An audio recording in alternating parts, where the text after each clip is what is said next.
Alright, this is a video going over Oyster Point Campground in Newport, North Carolina. It's at the end of the Newport Trail, which is a very nice trail where you can go and walk, obviously, because it's a trail. You would come through here, and this is where you get to the campground. I believe there's about 15 sites. Up ahead is the camp host. The camp host is very, very sweet couple who live there. Make sure that there's no rowdiness. It does have a, from 10 to 6 is quiet time. And they will talk to you if you are not abiding by that. Here's a layout of the campground. We're staying this time at number 1. We have stayed at number 9 before. I'm just going to take a quick walk around so y'all can see. That is our site. I'm trying not to show it because I don't edit my videos. But that's number 1.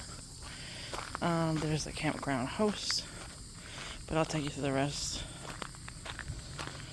It is a primitive campsite, so there's no electricity, except for the camp host because they live here full time. But yeah, no electricity. So on our visits, we bring our EcoFlow, and we have a solar panel that we will charge if needed. And there's a bug in my hair. That is our campsite with our gazelle tent. I love that tent. There is still a bug in my hair. All right, this is site number 3.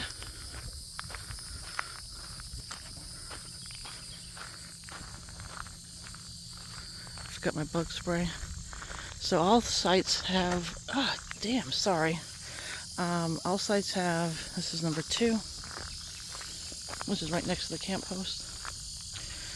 So all sites have lantern poles, a pit to make a fire, as well as a picnic table. So all sites have those. Most sites have tent pads as well. I don't know what this is. That's not good. So this is number 5. You can see the water. Some of the sites on the... Oh, there's a bug on me. Yeah, so they all have a tent pad.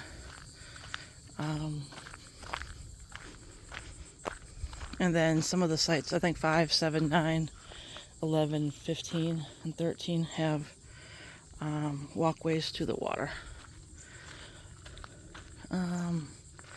Which, I'm not wearing bug spray, so I'm not going to go down there right now. We have tried to fish there before, but the fishing is very, it has a lot of high grass, so it really wasn't conducive for good fishing. This is site number 4.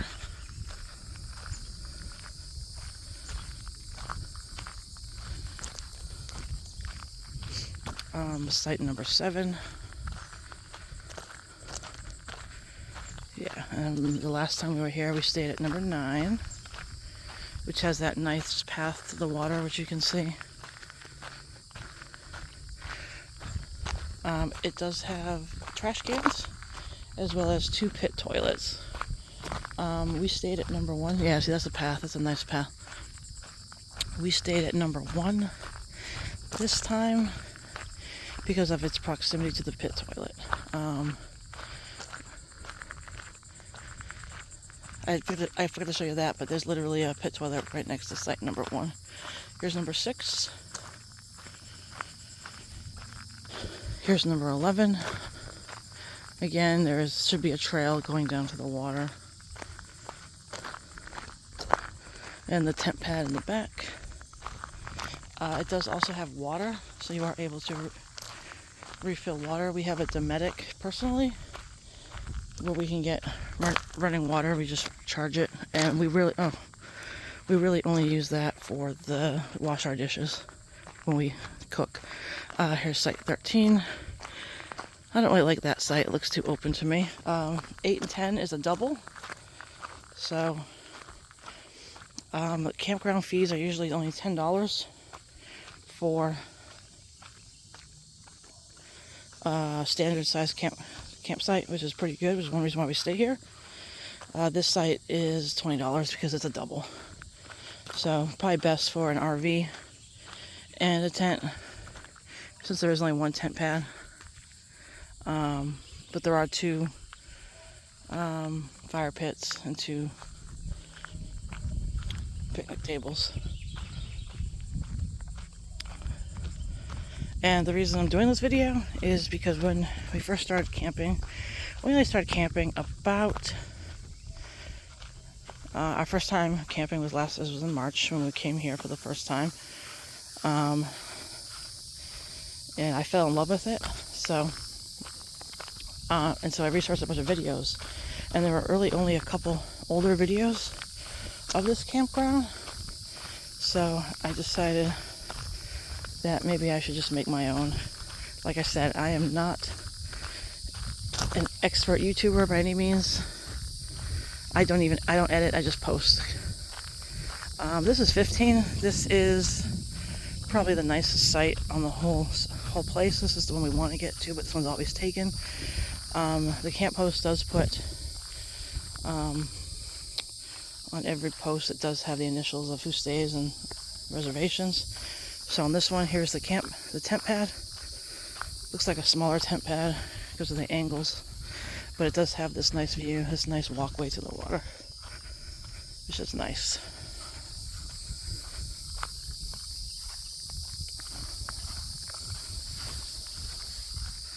We'll go down here real quick. This one seems to be well maintained versus the other one.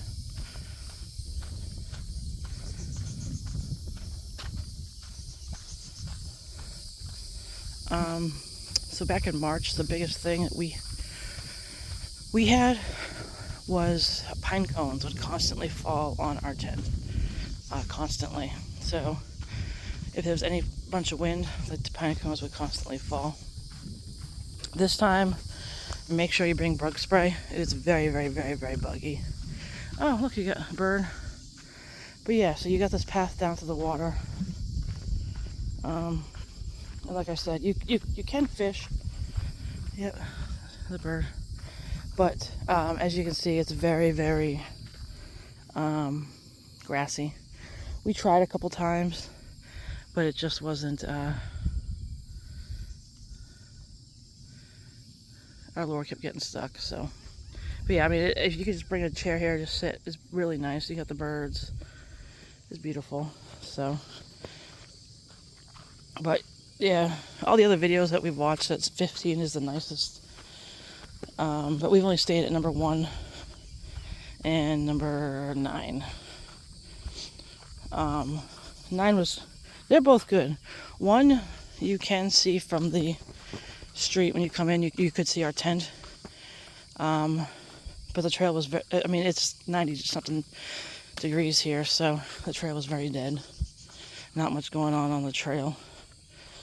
We're just gonna do a quick back walk around. There are people at one of the campgrounds over here, so I'm just gonna show you the pit toilet and then walk back, give you my final thoughts. But so right there is the pit toilet. This is a male-female pit toilet. It's really, they just put signs on it. It doesn't have to be, you know, anybody can use them. They're just single toilets, but they are just pit toilets with a hole. I'll cut across. I'll skip this family. They're tent camping too, which is nice. Nice to see other tent campers. Yep, so once you get to the pit toilet, there's a campground there. I'm sorry.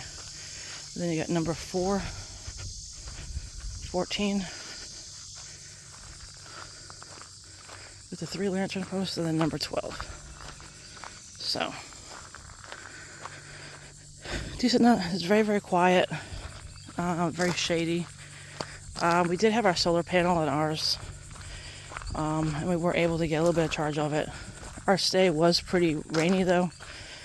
We were only here 3 days, and 2.5 of the days was downpours. Today's the only day that's been remotely sunny, and it's the day we're leaving. So, but there are the trash receptacles. So there's a few of those throughout the park.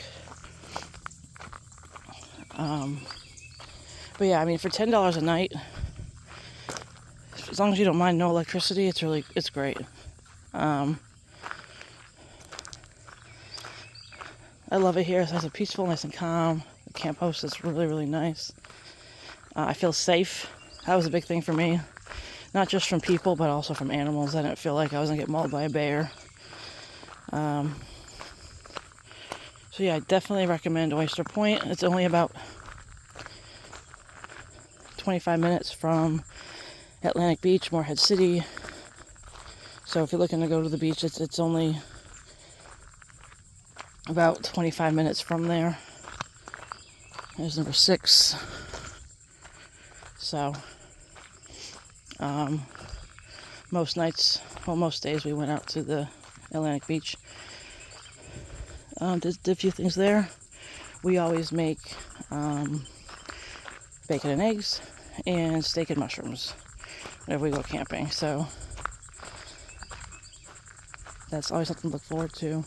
But yeah, I just saw that there wasn't too many recent Oyster Point videos. So I thought for somebody who's researching places to go, this place is on recreation.gov. And that's where we booked our trip, was on recreation.gov. For the $10 a night, I think total was $38. They do charge a processing fee or something, but who doesn't at this point? I also love the gazelle tent. Big fan of gazelle tents because I'm lazy and it's super easy to pop up. But yeah, any other questions you can put in the comments. But for nice, quiet, primitive, traditional campground, definitely recommend Oyster Point in Newport, North Carolina. Happy camping!